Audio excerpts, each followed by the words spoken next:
Well, welcome back. We are now going to look at mentors and the role they play in the development of the student. As you know, we said there are three mentors. There's a faculty mentor who focuses primarily on head knowledge, but they're not looking at the other areas. They're concerned with the heart and whether the student's using it. And then so you have a faculty mentor, then you have a life mentor. They're concerned primarily with character and those kind of issues. And then you have the vocational mentor who's more concerned with what the student taking what they're learning, actually using it in their family's life or in their vocational life or their ministry life, whatever it happens to be. So we want to get those in more detail. But first, how will you know if you've been a successful mentor?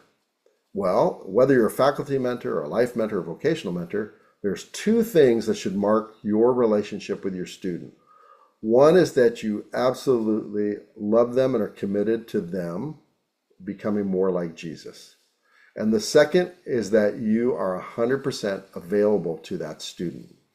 If either of those is not in place, then you cannot be an effective mentor. Logistically, you should meet with them. If you are a faculty mentor, the learning community will determine the frequency. At the beginning, I would say for sure you should meet once a week. And we meet once a week for 3 hours. And that way we can work through things. Sometimes it's just a work time and there's very little I have to do, but I'm present and I can answer questions. I can keep students working and functioning together as a learning community, but they'll determine that. If you are a life or a vocational mentor, you should be meeting at least twice a month with your mentors for about an hour, hour and a half. And when you're with them, there's two things you always want to discuss. One is you want to discuss their personal life. How are they personally doing? And the second thing you want to discuss, it really relates to what they're learning and your role as a mentor with them. So if you are the life mentor and they are learning about the book of Philemon and character outcome 2, LE number 6, making a biblical commentary, you may want to ask them, how are they doing in their relationships with others? Is there any unforgiven sin? Is there anybody they realize that's in sin that they need to maybe come alongside and confront or make them aware of their sin? If you are a vocational mentor and this person has been studying the book of Philemon and they've come up with a commentary and a communication piece, you may say, is there an individual or is there a group that you communicate your findings to? You've done all this work and let's see how you can now use that to benefit others. And so that is the role of the mentors. Is one is they want to meet on a personal level, and two, they want to meet that and talk about what the student's learning as it relates to their specific role as a mentor. And then the next thing that you want to think about as a mentor is how do you actually use the time? Well, your students should determine how you actually use that time. It is their responsibility to set the time, to set the agenda, and then to carry it out. If they don't do that well, then you can come alongside and guide them in that process and help them grow. But really, they need to be the ones who own that and that you're there as a resource to help them. Another thing that you want to realize as a mentor is you are mentoring them, but honestly, they're also going to be mentoring you.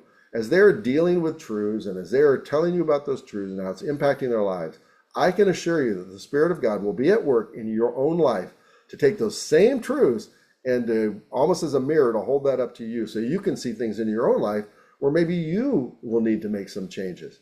Reports I get back from mentors is that it is a very positive experience, that they love coming alongside and being the guide on the side for the student, but they also love the interactions on the content side and just wrestling with those things because they too are growing and being changed. And so another thing to remember is this is a journey of discipleship, that you are journeying with them in this journey. And so that means that it takes time and we need to be patient as they progress and as they learn and as they grow.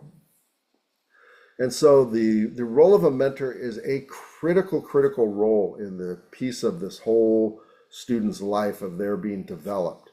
They have peer-to-peer mentors. That happens in the learning community. And then their unique relationship with you is something that they will never forget during their whole educational process. So I want to personally just thank you for being a part of each student's life that you are. Thank you for taking on this important role as a mentor. And I pray, and my prayer for you is that you will equally be transformed as you hear the truth of God as the student relays that to you. So again, thank you, and may the Lord bless you. And the other thing I just remembered is that for the life and the vocational mentor, you're doing this gratis. It's done for free. That your reward will not be on this side of heaven, which I think it still will be because your life will be enriched, but that you will be storing up riches in heaven as you invest into these students' lives. So thank you.